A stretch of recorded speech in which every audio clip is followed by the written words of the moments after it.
Nah, kemudian akhirnya saya simpulkan setelah saya riset wawancara berbagai orang, termasuk wawancara dengan Polikarpus, ya Pak Poli, satu-satunya terdakwa terpidana kasus ini, akhirnya yang divonis penjara itu vonis penjara 20 tahun. Akhirnya saya menyimpulkan bahwa benar ini adalah kasus pembunuhan paling canggih dalam sejarah Republik Indonesia ya. hingga saat ini.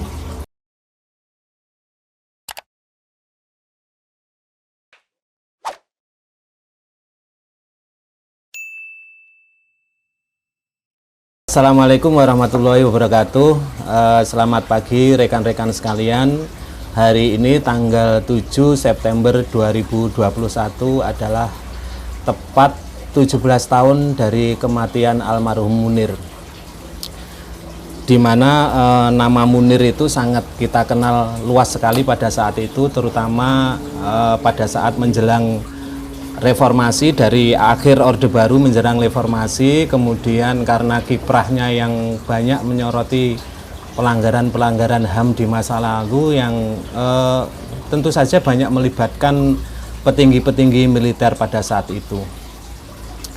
Tiba-tiba kita dikejutkan oleh kematian Munir ya pada saat itu, ketika dia mau berangkat melanjutkan studinya ke Amsterdam, kemudian beliau naik pesawat Garuda Indonesia, kemudian di tengah perjalanan setelah transit dari Bandara Changi menuju Amsterdam, beliau meninggal dunia. Dan tentu saja ini banyak pertanyaan publik, kenapa beliau bisa meninggal dunia, dan kemudian media-media saat itu baik nasional maupun internasional banyak memuat berita-berita tentang Munir bertahun-tahun kemudian, bahkan jangka waktunya antara 2004 sampai mungkin 5 tahun 6 tahun kemudian masih banyak dimuat oleh media, dan tentunya itu mendapatkan tanggapan, respon, komentar dari orang-orang termasuk tokoh publik, ahli dan lain sebagainya. Nah, edisi kali ini saya ingin membuat video khusus, terutama saya persembahkan buat almarhum Munir untuk mengenang kematiannya 17 tahun yang lalu, yang bahkan setelah bertahun-tahun kemudian itu banyak menyisakan pertanyaan publik. Sebenarnya apa yang terjadi pada saat itu? Dan apakah kasus ini benar-benar sudah clear atau sudah selesai, sudah tuntas dan benar-benar mencapai pada tingkat penyidikan yang optimal? Padahal tentu saja bagi saya dan teman-teman tuh, bahkan publik mungkin banyak pertanyaan yang masih mengganjal sampai sekarang.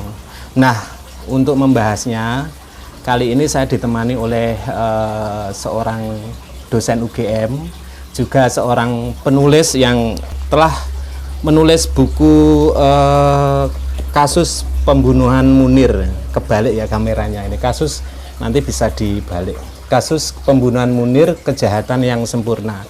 Dan ini bukan main-main ya buku ini diterbitkan tahun 2009 dan diterbitkan oleh penerbit Gramedia. Gramedia itu kita tahu standarnya untuk masuk sana sangat susah sekali dan merupakan penerbit terbesar di Indonesia ya, Gramedia ini. Jadi saya kira buku ini sangat bagus sekali. Nah, untuk membahasnya kita nggak usah banyak panjang lebar, banyak kemana-mana, kita langsung saja ke penulis buku ini ya, Mas Windra Tama. Mas Windra, bagaimana kabarnya hari ini? Kabar baik, alhamdulillah. Sehat ya Mas? Alhamdulillah. Sudah sehat. Vaksin Mas? Sudah 2 kali Mas. Sudah 2 kali vaksin, ya. Saya malah belum. Saya malah belum ini. Nanti divaksin campak aja. Vaksin Delta. Vaksin Delta. Terus gini Mas, sebenarnya apa yang membuat Mas Windra punya motivasi, atau mengapa sebenarnya Mas Windra menulis buku tentang kasus pembunuhan Munir ini? Motivasi utamanya apa atau mengapa? Ya, makasih Mas Muklis. Pertama terima kasih ini sudah berkenan diwawancara di sini untuk mengenang ini momennya luar biasa Mas Muklis. 7 September 2004 itu beliau meninggal dunia. Nah, saya pertama kali mengenal almarhum Munir, yaitu Cak Munir, itu saat itu tadi akhir reformasi itu, awal reformasi itu kan muncul di media sering sekali, kemudian saya melihat ini orang kok sangat berani ya. Jadi saya sama teman-teman saat itu menganggap Munir itu orang paling berani di Indonesia pada saat itu. Nggak ada loh Mas yang berani mengkritik rezim Soeharto zaman itu. Dan Soeharto mengkritik, kemudian dia begitu mudahnya nama-nama jenderal ya sebutkan itu, ini luar biasa itu. Itu yang pertama. Kemudian yang kedua, pada saat Cak Munir meninggal itu mengagetkan. Seperti ini meninggalnya kok luar biasa ini di pesawat itu kan sangat aneh jarang, sangat jarang, sangat janggal. Wah, luar biasa lah meninggalnya pesawat, dan itu dia dari Jakarta, Singapura menuju Amsterdam. Dia mau kuliah di Den Haag kalau nggak salah ya, S2 di Den Haag. Itu Utrecht atau Den Haag? Utrecht. Tinggal di situ, mau sekolah di situ. Nah, kemudian saya baca-baca Mas. Jadi ada berita di media, saya baca itu. Ini kok saya merasa sangat canggih ya. Kemudian banyak, saya mulai mengikuti sebenarnya baru tahun 2007, 2008 itu karena ada peninjauan kembali. Ini persisnya seperti apa kok kasusnya berlarut-larut. Kemudian saya coba lihat kronologinya. Ini saya punya dugaan ini kok yang sangat canggih ini. Bahkan dugaan saya saat itu ini mungkin pembunuhan paling canggih di Indonesia. Nah, kemudian akhirnya saya simpulkan setelah saya riset wawancara berbagai orang, termasuk wawancara dengan Polikarpus, Pak Poli, satu-satunya terdakwa terpidana kasus ini, akhirnya yang divonis penjara itu vonis penjara 20 tahun. Akhirnya saya menyimpulkan bahwa benar ini adalah kasus pembunuhan paling canggih dalam sejarah Republik Indonesia hingga saat ini. Saya berani PD mengatakan ini paling canggih. Karena sampai sekarang ya belum terungkap Mas, ini belum tuntas ya kan. Memang Pak Polikarpus itu kemudian sudah vonis bebas menjalani 20 tahun, kemudian potong masa tahanan, sudah keluar.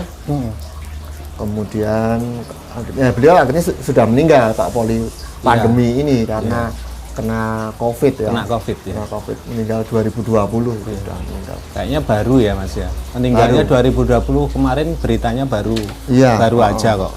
Betul. Oh, Pak Poli itu bebas murni 2018 ya. Jadi dia bebas bersyarat 2014, lalu bebas murni 2018.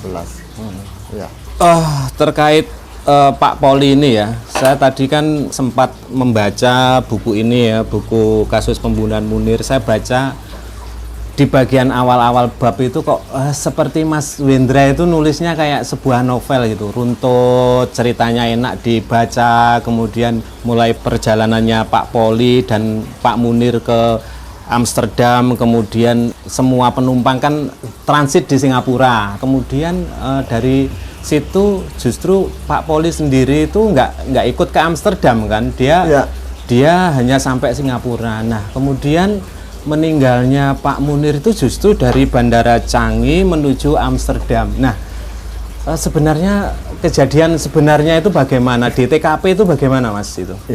Itu pertanyaan yang $1 million question Mas. Itu sampai sekarang orang-orang hanya bisa menurut saya ya menduga karena berteori berdasarkan petunjuk-petunjuk yang ada, berdasarkan bukti persisnya seperti apa. Nah, panjang ini kronologinya. Jadi misalnya dulu itu pada waktu Polikarpus pertama kali dijadikan terdakwa itu kan dia dituduh meracun Munir melalui jus jeruk itu dakwaan jaksa itu tahun 2005 Pak Munir meninggal 2004, Poli jadi terdakwa 2005. Kemudian proses sidang PN Pengadilan Negeri itu akhirnya vonis hakim mendakwa Poli terbukti secara sah dan meyakinkan membunuh tapi lewat mie goreng. Lewat mie goreng di situ. Nah, kemudian banding tim pengacara hukum PH-nya Poli itu banding ke Pengadilan Tinggi sama. Banding lagi ke MA. Nah, di MA menyatakan bahwa Poli tidak bersalah atas pembunuhan itu, tapi dia bersalah pembuatan surat palsu, dokumen palsu ya, surat palsu Garuda, sehingga dia bisa ditugaskan ke Singapura sebagai ekstrakru. Jadi dia pilot ya, Poli itu kan profesinya saat itu pilot Garuda Indonesia, tapi saat itu dia tidak bertugas, jadi sebagai ekstrakru. Nah, itu dia dituduh, didakwa bersalah bersama ada 2 karyawan Garuda yang lain itu dalam pembuatan surat palsu. Karena pembuatan surat palsu itu. Ya, kemudian dan itu cuma 2 tahun. Akhirnya ya udah setelah 2 tahun dituntut lagi kan itu. Akhirnya gimana ini kok nggak ada?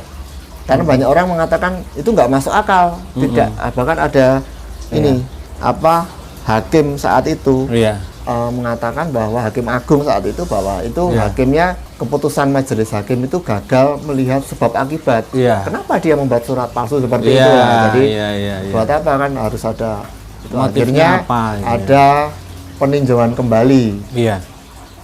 Peninjauan kembali tahun 2007 PK sidang peninjauan kembali. Nah disitulah hasil PK itu akhirnya Polikarpus itu didakwa 20 tahun karena meracun Munir, dan itu dakwaannya akhirnya geser lagi, bukan di dokumennya, suratnya dakwaan hakim PK itu dalam PK itu dalam majelis hakim bukan racunnya, TKP-nya bukan di pesawat dari Jakarta ke Changi, tapi saat transit di Singapura menuju Amsterdam. Di transitnya, jadi di Coffee Bean. Di Coffee Bean. Nah, di situ yang minum kopi di situ dalam dakwaan adalah Poli, Ongen, dan Munir. Kalau Ongen Mas Muklis dulu mungkin ingat ya, itu sampai kemarin itu dia ramai kembali karena dia meninggal tahun berapa ya? 2018 atau 2019 itu.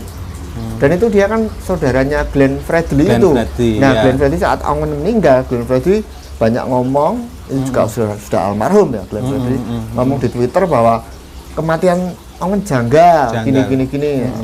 Nah, seperti itu. Jadi ada lebih banyak pertanyaan dari jawaban Mas tentang ini. Terus tentang apa tadi saya menulis seperti novel itu memang cita-cita saya awalnya novelis. Seluruh kasus ini akan saya ceritakan seperti novel, Mas. Oh, gitu. Seperti In Cold Blood itu loh maksudnya. Tapi kan syarat penulisan seperti novel itu kan detailnya harus banyak, datanya harus banyak. Itu nggak memenuhi karena banyak sepanjang saya wawancara banyak orang itu banyak orang yang nggak mau disebutkan namanya, kemudian anonim seperti itu. Jadi nggak bisa, akhirnya cuma bab 1 saja yang mirip novel ya. Yang ditulis seperti novel gitu, novel fiksi. Kalau lainnya akhirnya ya sidang-sidang, jalannya sidang. Jadi saya mempelajari dokumen sidang itu mulai PN.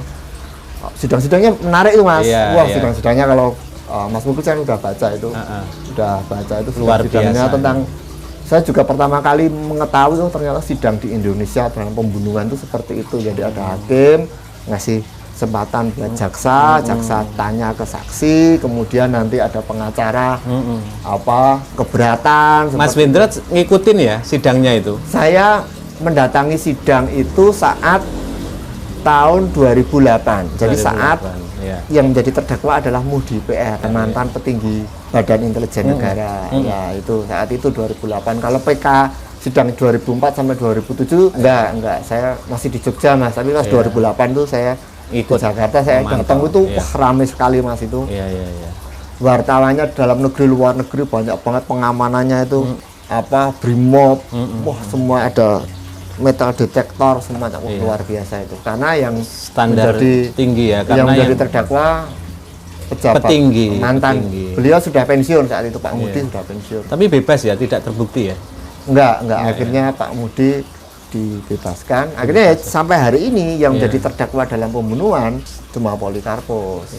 Itu akhirnya ya udah satu-satunya orang yang paling terlibat dalam kasus ini sejak awal loh, Mas. Sejak awal dia naik pesawat, dan sebelum dia naik pesawat dia menurut Suciwati istrinya almarhum Munir itu Poli itu sering telepon. Sejak awal itu interaksinya panjang. Akhirnya saya wawancara Poli, saya cari Mas, Pak Poli itu gimana. Saya wawancara 2 kali di LP Cipinang, kemudian akhirnya dia dipindahkan. Nggak tahu kenapa, karena mungkin banyak wartawan yang mau mengejar dia ya.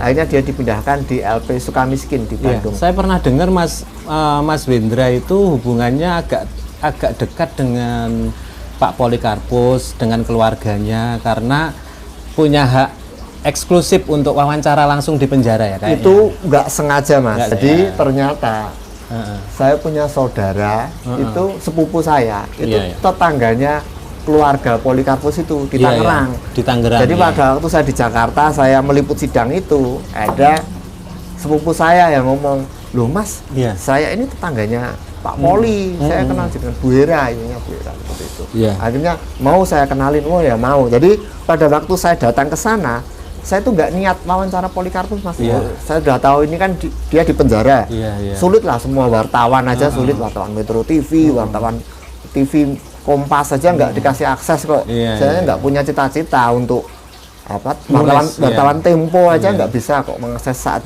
Poli diwawancara itu nggak bisa. Saya cuma mau human interest. Bagaimana keluarga Hera ini Iya. ditinggal oleh kepala rumah tangganya ya, kepala keluarganya dan itu divonis itu seperti Harus apa? mempertanggungjawabkan ekonomi ya. secara- Jadi rencananya cuma seperti itu mas. Jadi cuma ngomong ya seperti inkulban itulah. Jadi setelah dia penjara, bagaimana keluarganya itu mau hidup. mau saya ceritakan itu seperti Iya. apa.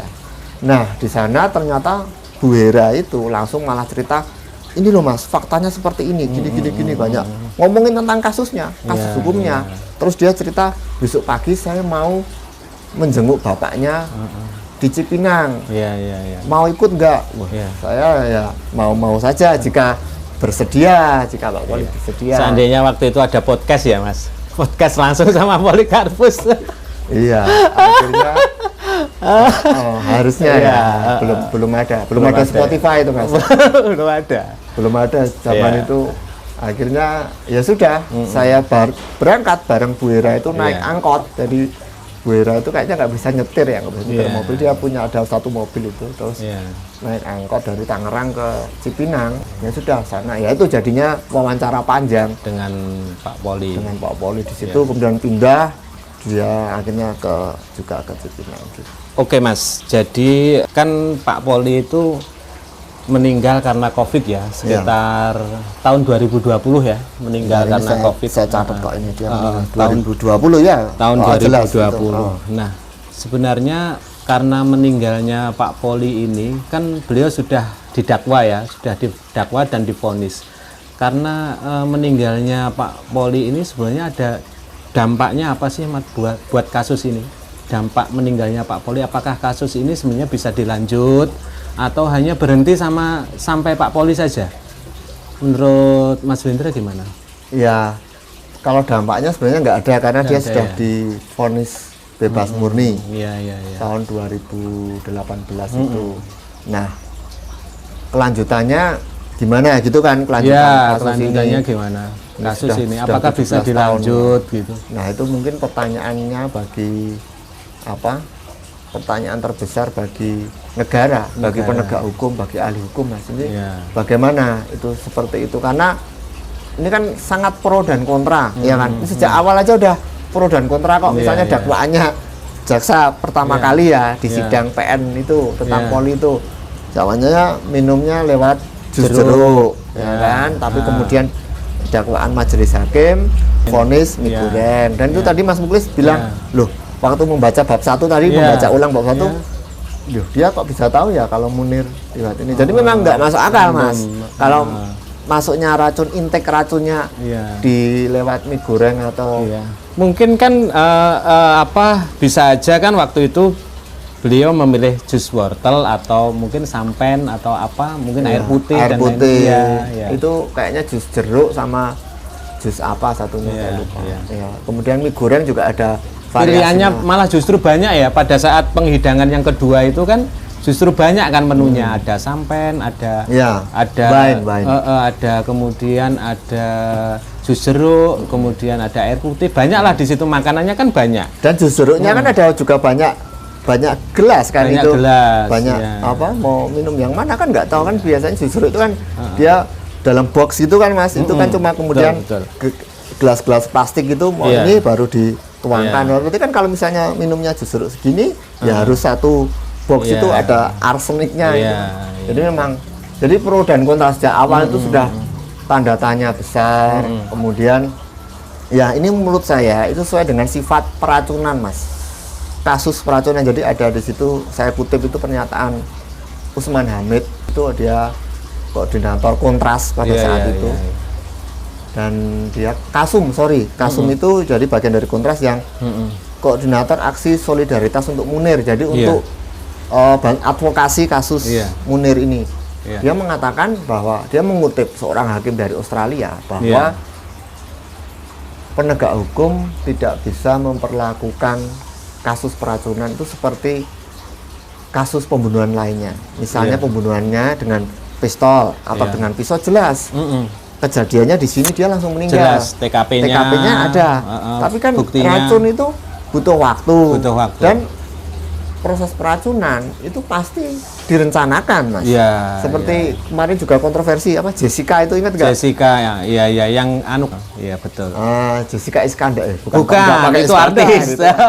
Jessica Mirna. Jessica dan pelakunya dan Mirna. Ya diduga pelakunya. Iya, diduga pelakunya. Saya nggak tahu itu kasusnya gimana. Itu kan juga kontroversi karena kasus keracunan itu susah. By nature itu sudah dia kasus yang sulit, apalagi dalam pembunuhan Munir ini melibatkan 3 negara loh, Mas. 3 negara, Singapura, Jakarta dulu, Indonesia, Singapura, lalu Belanda. Dan autopsinya itu dilakukan di negeri Belanda, Mas. Autopsinya, kan? Sementara waktu dia mendarat itu sudah meninggal karena seperti di buku itu dia meninggal jam 12 waktu Indonesia Barat, jadi itu masih pagi waktu masih sarapan itu. Dan dia di atas langit Romania lah waktu pesawatnya itu masih di atas Romania. Dan dia mendarat di Amsterdam sudah meninggal. Dan di situ ada dokter kan yang memastikan bahwa Munir sudah meninggal pada saat itu. Jadi memang susah. Kemudian ya itu akhirnya subjudul buku ini kejahatan yang sempurna dalam tanda tanya, pakai tanda tanya. Karena ya itu open question ya, terserah orang mau mengatakan. Ada yang mengatakan bahwa ini kejahatan yang sempurna, ada yang mengatakan tidak ada kejahatan yang sempurna. Saya ingat saat itu kan ada ini, Mas, Pak SBY, Presiden SBY itu kan membuat tim mencari fakta kasus Munir. Jadi setelah Polikarpus divonis bebas di MA itu tahun 2005 itu kan dituntut oleh keluarga Munir, oleh aktivis, oleh media, oleh pengamat hukum, termasuk oleh dunia internasional. Masa nggak ada yang bersalah ini? Kok akhirnya bebas? Akhirnya Presiden SBY membentuk tim mencari fakta. Itu kepalanya polisi itu, jenderal, saya lupa namanya. Nah, di situ Pak Jenderal polisi itu mengatakan tidak ada kejahatan yang sempurna, ya kan, tidak ada kejahatan yang sempurna. Tapi juga saat itu ada argumentasi yang lain yang mengatakan bahwa siapa bilang tidak ada kejahatan yang sempurna. Setiap hari di kepolisian, di Polres, di berbagai negara, semua negara itu banyak sekali kasus yang tidak terungkap. Banyak sekali kasus yang tidak terungkap. Nah itu kan ya bisa disebut kejahatan yang sempurna. Kejahatan sempurna. Nah saya nggak tahu ini termasuk kejahatan yang sempurna, yang bisa menjawab ya cuma penegak hukum.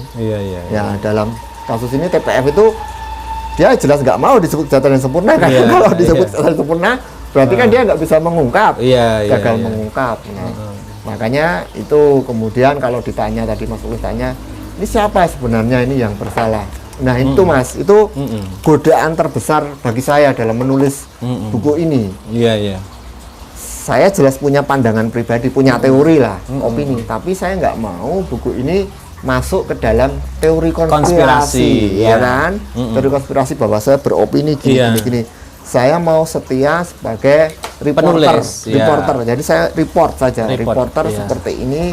Ya pendekatan saya jurnalisme sebenarnya. Saya report sebagai seorang reporter yang ya jelas ada kelebihan dan kekurangannya bahwa saya harus gini. Tapi ini menurut saya jalan yang terbaik supaya ya itu tadi tidak jatuh ke teori konspirasi, karena kalau ya ini pasti juga ada teori-teori yang seperti ini yang tidak didukung oleh fakta juga ada. Kemudian ada yang seperti ini. Jadi justru harusnya kan ada keinginan kuat dari penegak hukum ya, mungkin untuk mencari tahu di luar apakah ada konspirasi atau enggak. Kan penegak hukum yang di Indonesia justru maksudnya pengen mengungkap lebih jelas, harusnya kan begitu, Mas.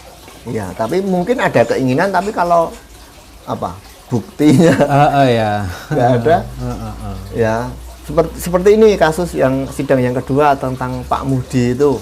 Setelah Poli divonis itu kan kemudian tuntutan masyarakat, aktivis internasional.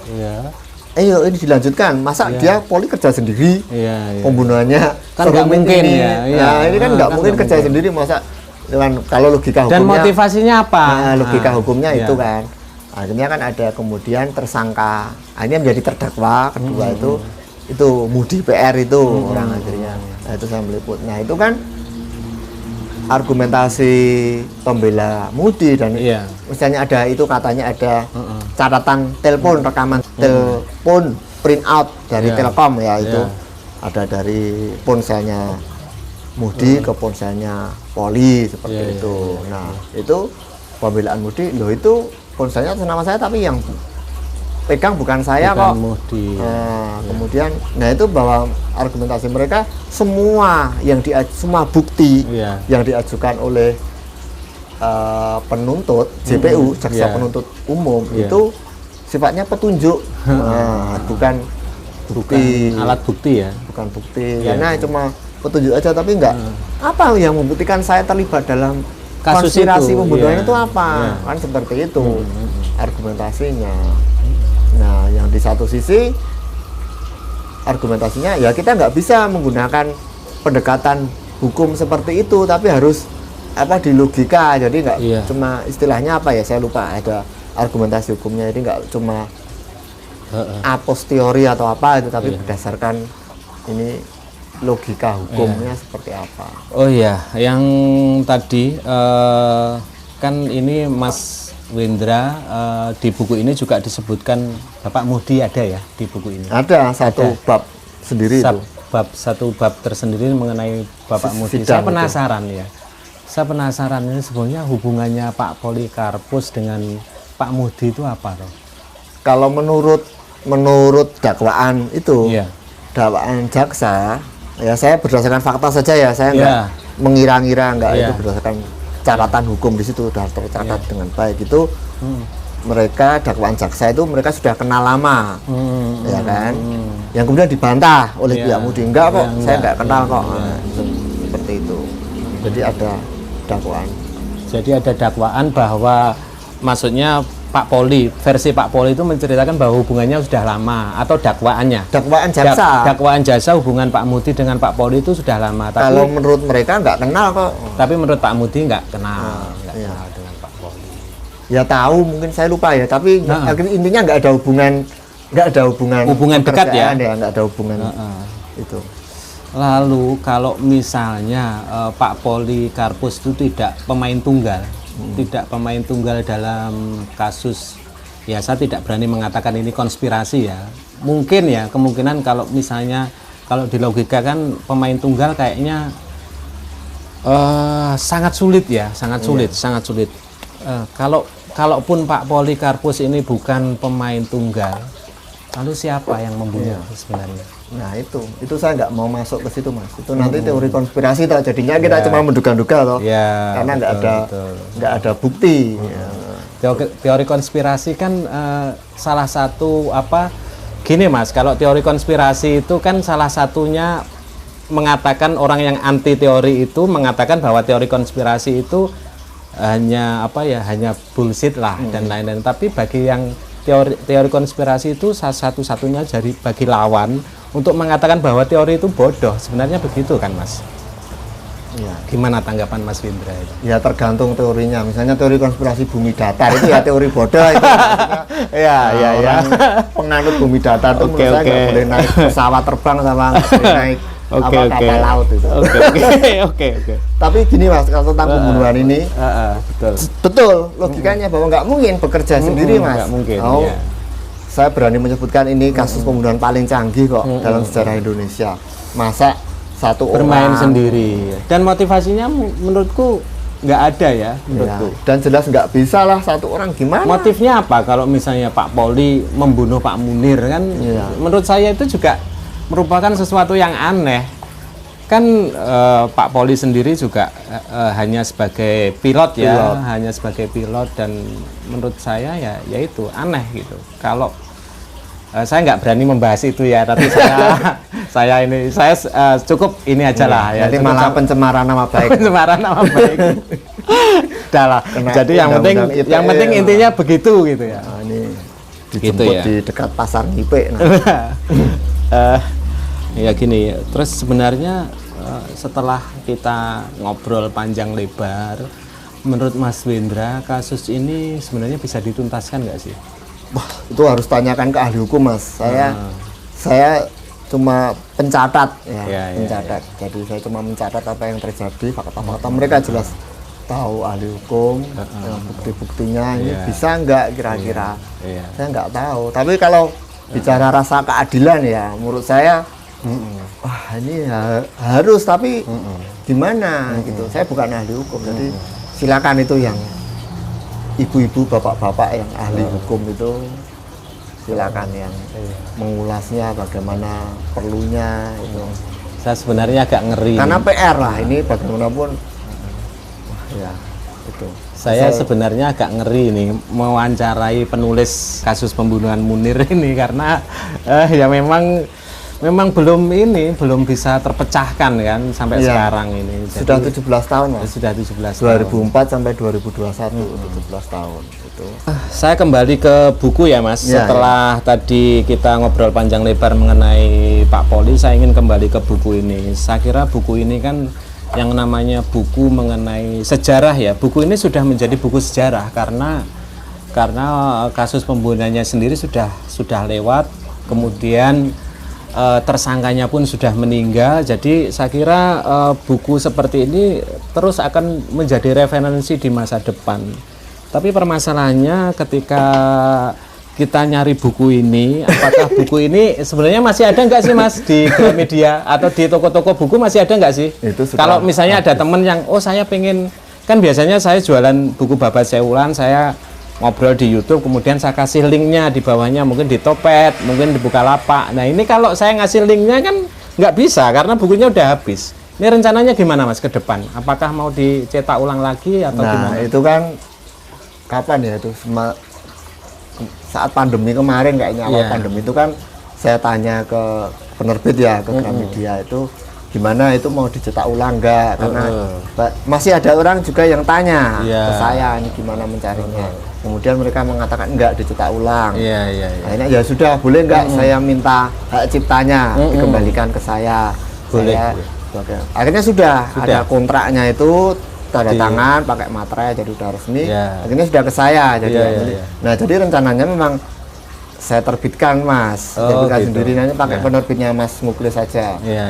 Nah, tapi resiko enggak ini? Ya enggak lah, saya kan jurnalis. Gitu ya. Ini posisinya. Tapi sempat mengalami kejadian-kejadian nggak mengenakan nggak, Mas? Pas ketika buku ini sudah terbit, mungkin banyak yang mencari Mas Wendra itu. Ya nggak tahu ya, soalnya kalau ada yang telepon ke saya nomornya nggak dikenal, nggak saya angkat, Mas. Gitu. Iya. Tapi saat itu aman ya, tapi aman ya. Nggak apa-apa. Menurut saya selama kita menulisnya itu benar, sesuai fakta. Fakta yang sudah terverifikasi ya. Akhirnya tidak jatuh ke teori konspirasi itu. Iya, betul. Aman kok, saya pikir. Dan dalam jurnalisme kan ada prinsip cover both sides, Mas. Antara dua pihak ya. Ya, dan ini sudah saya penuhi, sepenuhnya saya penuhi, dan itu juga sudah diverifikasi oleh saya kan nggak langsung ke Gramedia gitu, saya minta pendapat ahli, ada ahli hukum, teman saya yang pengacara, kemudian jurnalis senior, tanya pendapatnya, dosen saya dulu, saya tanya gimana, kemudian Gramedia sendiri juga konsultasi dengan pihak internal, kan dia ada legal apa? Karena legal sebagai penerbit officernya. Dia juga punya resiko ya. Ya, risiko dia lebih besar ketimbang saya, Mas. Kan dia perusahaan kan, perusahaan besar. Ya udah clear, jadi udah clear, nggak masalah. Ya sudah, jadi memang sudah memenuhi apa ya, gatekeeper lah, gatekeeping, prosesnya seperti ini, diedit di sini udah bersih itu. Jadi memang, dan rekamannya ada, Mas, rekamannya disimpan, simpan di mana-mana itu, di cloud ada, di udah saya backup rekaman dengan Poli, maksudnya dengan almarhum Pak Polikarpus. Artinya kan kalau misalnya ada orang yang mempermasalahkan, ya ini saya punya buktinya kan. Gitu. Semua udah clear itu. Terus ya itu, Mas, jadi kalau mau dicetak ulang kan perlu saya update ya, masa persis seperti ini kok saya nggak tega, nggak sampai hati. Saya update tapi saya belum punya rencana Mas. Update-nya itu diupdate dengan apa gitu. Jadi kalau mungkin Mas Muklis punya ide ya bisa disampaikan ke saya. Sebenarnya, tapi idenya yang bagus loh ini. Iya, sebenarnya kan nggak perlu diupdate juga kan. Maksudnya kalau diupdate kan akhirnya mempengaruhi penulisan Mas Windra pada saat itu. Kan ditulis pada saat itu, pada saat nggak jauh dari kejadian kan. Nah kalau sekarang kan mau diupdate apa? Menurut saya mungkin ditambahi aja bagian-bagian apa bab terakhir tapi sedikit saja penutup, sedikit, tambah penutup. Nah itu tapi saya kira menarik. Nutupnya pakai apa ya? Saya belum. Karena yang namanya buku ini akan terus menjadi referensi Mas sebenarnya. Buku seperti ini ke depan akan menjadi, kenapa kok saya nulis Babat Sewulan dan lain-lain, itu karena memang buku-buku itu akan terus dicari, bahkan sampai hari ini pun kemarin juga banyak yang beli, ada 2 yang beli, 3 yang beli. Nah itulah yang sebenarnya buku ini kan sudah menjadi buku sejarah, saya kira. Itu betul, dokumentasi sejarah Mas, betul. Jadi itu benar salah satu motivasi utama saya menuliskan buku ini, karena selama saat itu kan cuma berita lepas di media kan, di media online lepas gini. Saya ingin mendokumentasikan secara lengkap kasusnya, di sidangnya seperti apa kan nggak ada orang yang tahu sidangnya. Ada sih risalah kasus Munir sidang, tapi itu kan betul penulisannya kaku ya, penulisan bahasa hukum sidang. Saya ingin mendokumentasikan itu secara lengkap, secara populer, dalam cara yang populer ya, ala novel gitu. Betul, itu tujuannya. Jadi menurut saya itu sudah tercapai. Nah itu nanti ya mungkin betul dicetak ulang lah. Mungkin edit sedikit yang mungkin edit sama tambah penutupnya apa saya nggak tahu nanti. Saya juga belum ada waktu Mas untuk ini. Semoga kemarin rencananya pandemi itu, wah saya mikir pandemi ini banyak waktu luang, tapi ternyata malah sama sibuknya. Mungkin terakhir ya Mas, apa yang ingin disampaikan mengenai buku ini atau apapun lah mengenai kasus Munir ini, terakhir yang ingin disampaikan? Ya, apa ya Mas, jadi kalau menurut saya ini tragedi, pada dasarnya tragedi kemanusiaan bagi kita. Bagaimanapun Cak Munir ini sangat berjasa, punya kontribusi besar dalam gerakan hak asasi manusia di Indonesia. Dia memberikan wajah. Dia sangat menentukan saat itu. Dia melakukan advokasi di Aceh, di Papua, di banyak tempat, di Jawa Timur. Itu dia melakukan, dan banyak sekali warga yang terbantu. Jadi harapan saya pertama ya, ini entah gimana kasus ini supaya dituntaskan, ada closure-nya, enggak ngambang seperti ini, itu jika bisa. Kemudian yang kedua, ini yang terakhir kalinya lah Indonesia mengalami tragedi seperti ini. Jangan sampai ada pejuang hak asasi manusia atau pejuang apapun atau warga negara Indonesia profesinya apapun mengalami dimunirkan ya kematian seperti itu. Ya diracun atau gimana itu. Jangan sampai lagi ya. Kita lembaran baru itu sudah terjadi, jangan sampai ini terjadi lagi. Itu harapan saya itu Mas, sebagai warga negara itu. Saya cuma rakyat biasa kan Mas, jadi bisanya cuma berharap pada penguasa gitu. Betul Mas. Oke, ini kita sudah berapa ya, hampir 40 menit. Wah, lama juga ya Mas. 40 menit. Lumayan. Saya kira terima kasih banyak waktunya ya Mas Windra. Saya mau membacakan ini Mas, dari ini. Di buku ini ada endorsement dari Kolil, vokalis Efek Rumah Kaca. Jadi kalau teman-teman ingat itu band Efek Rumah Kaca itu membuat lagu judulnya Dibunuh di Udara. Itu untuk mengenang Cak Munir. Nah kemudian saya minta endorsement komentar singkat untuk buku itu. Nah ini Kolil, itu Mas Kolil ya, itu mengatakan dalam buku ini berlapis-lapis misteri tentang kematian Munir yang masih jauh dari terang benderang coba diurai. Kita bisa ikut menilai seberapa jauh kematian itu direncanakan. Nah itu jadi ini memang perencanaan, jangan sampai ini terjadi lagi. Kemudian ada harapan dari Komnas HAM pada saat itu supaya kasus ini diungkap. Jadi itu sebagai penutup obrolan kita saat ini. Terus nanti silakan habis ini teman-teman mendengarkan lagunya Efek Rumah Kaca itu. Nanti bisa diputarkan di sini mungkin ya. bisa mungkin potongannya? Iya, sedikit aja. Oke, siap. 5 detik gitu, supaya tidak melanggar hak cipta. Iya. Copyright. Supaya nggak melanggar hak cipta. Oke, demikian terima kasih banyak Mas Lindra waktunya. Saya kira mungkin karena sudah terlalu lama, jadi mudah-mudahan obrolan pada siang ini bermanfaat buat khalayak, buat masyarakat, dan mudah-mudahan juga kasus Munir ini segera bisa dituntaskan sampai seakar-akarnya. Terima kasih waktunya. Sekian, wassalamualaikum warahmatullahi wabarakatuh. Waalaikumsalam warahmatullahi wabarakatuh. Terima kasih Mas Muklis. Ya, sama-sama Mas.